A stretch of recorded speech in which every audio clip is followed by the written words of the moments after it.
Yorgos Lanthimos veut permettre aux spectateurs d'étudier le comportement des humains. Et pour cela, il démontre des situations qui sont tout à fait conventionnelles. Par contre, il se retrouve dans des situations surréalistes, comme par exemple le docteur Murphy qui est obligé de sacrifier une personne de sa famille, ou David qui doit trouver une copine pour ne pas devenir un homme mort avant 45 jours. Ou encore, il y a le père qui décide comment élever ses enfants de façon tout à fait radicale. Toutefois, l'étude sur le comportement humain est très minutieuse, comme par exemple dans la mise en mort du chat sacré, la relation supposément paternelle entre le docteur Murphy et Martin est très vague, ou même encore c'est du scepticisme. Pour dire du scepticisme, c'est-à-dire que les personnages ne sont pas clairement compris, ou encore les spectateurs ne sont pas sûrs que le message est transmis. Who to kill, of course, that's for you to decide, but if you don't do it, they will all get sick and die. Bob will die, Kim will die, your wife will die. They will all get sick and die. 1, paralysis of the limbs. 2, refusal of food to the point of starvation. 3, bleeding from the eyes. 4, death. 1, 2, 3, 4. Don't worry, you won't get sick, you just gotta stay calm, that's all. La stratégie de Lanthimos pour permettre aux spectateurs de comprendre les personnages et d'exposer le ressenti des acteurs face à une situation dans le scénario. Autrement dit, c'est que ce sont les réactions des acteurs que nous voyons, si bien que ce sont des personnages que nous voulons suivre dans le récit. Μαμά, τι είναι μουνή? Πού την είδες αυτή τη λέξη? Την είδα σε μια θήκη πάνω στη συσκευή που βλέπουμε το βίντεο.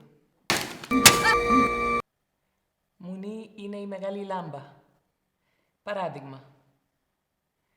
Το μουνί έσβησε και το δωμάτιο βυθίστηκε στο σκοτάδι.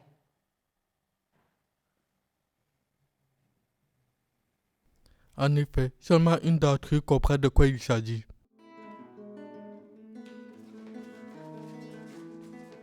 Un autre élément important que Lanthimos utilise est le son.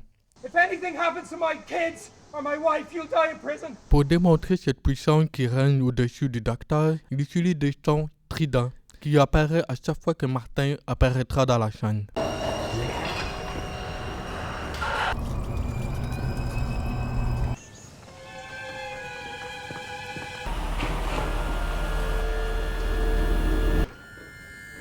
Plus tard, le docteur essaye de vaincre cette entité, et pour le combattre, il utilise une arme que l'on sert pour tuer un cerf. Mais avec cette arme, il n'arrive pas à l'atteindre, ce qui fait qu'il est obligé de sacrifier une personne de sa famille.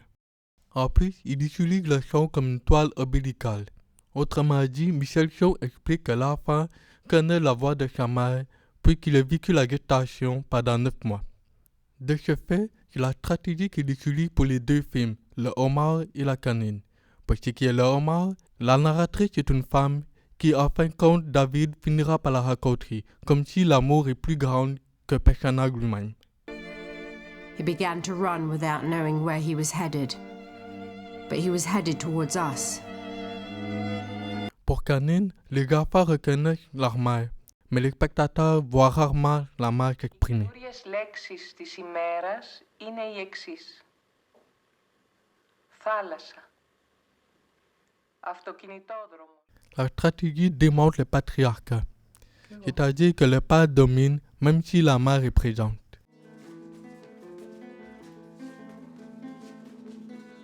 Pour revenir aux enjeux sociaux, Lanthimos veut démontrer son désaccord avec la socialisation des genres et le patriarcat. Ainsi, le docteur est un homme de la science. You promised me you'd get a haircut, and you still haven't done it. I'll get a haircut. Et pour démontrer cet aspect, c'est avec la virilité et la pilosité. Comme par exemple, son fils Bob demande à Martin s'il a du poil et ce personnage en a moins que le docteur. Pour ce qui est de la socialisation des genres, dans le film Les Gomards, ce sont des couples hétéronormatifs qui doivent trouver des points communs. Ce qui n'est pas juste, parce que l'individu est contraint aux principes de la société au détriment de la liberté d'aimer. En plus, le chien Rex, aussi blanc que la maison, est une représentation que les enfants sont modélisés. En voilà l'exemple. Το σκυλί είναι ένας απειλός. Εμείς εδώ δουλειά μας είναι να το πλάσουμε, δηλαδή...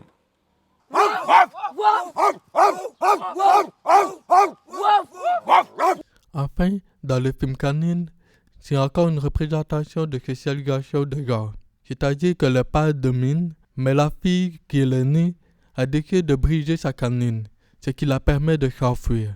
Cette tentative se justifie avec le désaccord des principes de son père.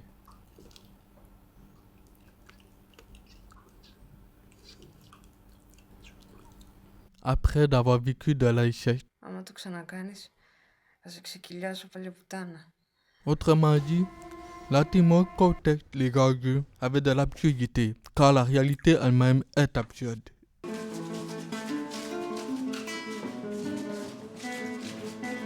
Παπά, κουράστηκα να κάτσω. Ναι, αγάπη, μα δεν μπορείς να συνεχίσεις άλλο.